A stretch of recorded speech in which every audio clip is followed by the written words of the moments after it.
Sheffield's reputation as a world leader in metal was forged by its innovative development in new materials. By the 1200s, Sheffield was well known for producing good quality, affordable cutlery. It was one of several towns outside of London that did this, including York and Salisbury. From the 1300s, the improvements to the water wheel technology gave Sheffield a unique advantage because of its geography, as it is located next to 5 fast-flowing rivers. My name's Mick Holmes. I'm a director and owner of Burner Solutions Limited. My history is based from 1979. I was an apprentice fitter, as a mechanical fitter, learned machines, welding, over a 5-year apprenticeship.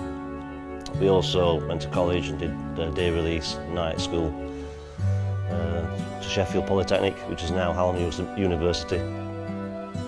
Eventually worked in various different industries, the glass industry as well as steel.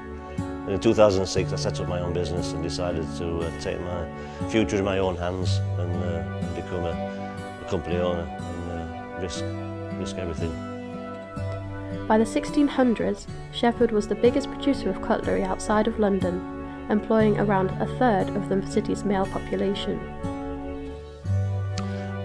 Sheffield has a really long history in steel. If you look at the Bessemer blower at Kelham Island Museum, you can see that's where we developed the conversion of stainless steel. Still got existing companies which were 200, 300, 400 years old. You're looking at Sheffield Forge Masters. That plant's been there over 100 years.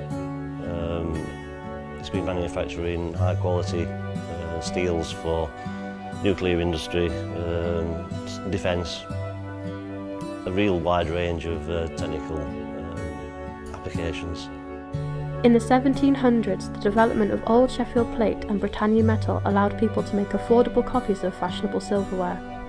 By the mid-1800s, Sheffield was home to 135,000 people.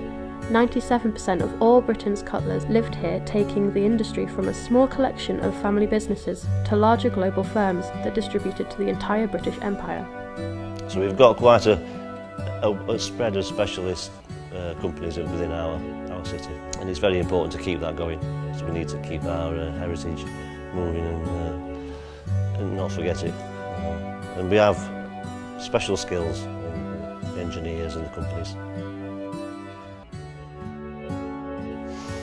It's difficult now because the work's not as busy as it used to be.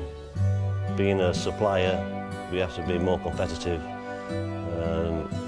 If you look at the pricing regimes, we're competing against a lot of foreign competitors. If you look at the furnace installations, we're providing a furnace and we could be competing against the Italians who have got a different funding set up than we have. So we have to compete with the technology and make sure that our reputation keeps us going rather than just on price. In 1913, the emergence of stainless steel changed the world, impacting on industry, construction, transportation and domestic products. Making a single piece would involve dozens of different stages, including shaping metal, adding decoration and finishing touches, and marketing to the public. The industry is actually slowly growing. We've suffered since 2009. It's been quite hard. But there are companies who are now trying to invest in the future. They can see that they need to increase their production or be ready to increase their production. So there are investments coming through. Companies are looking to the future.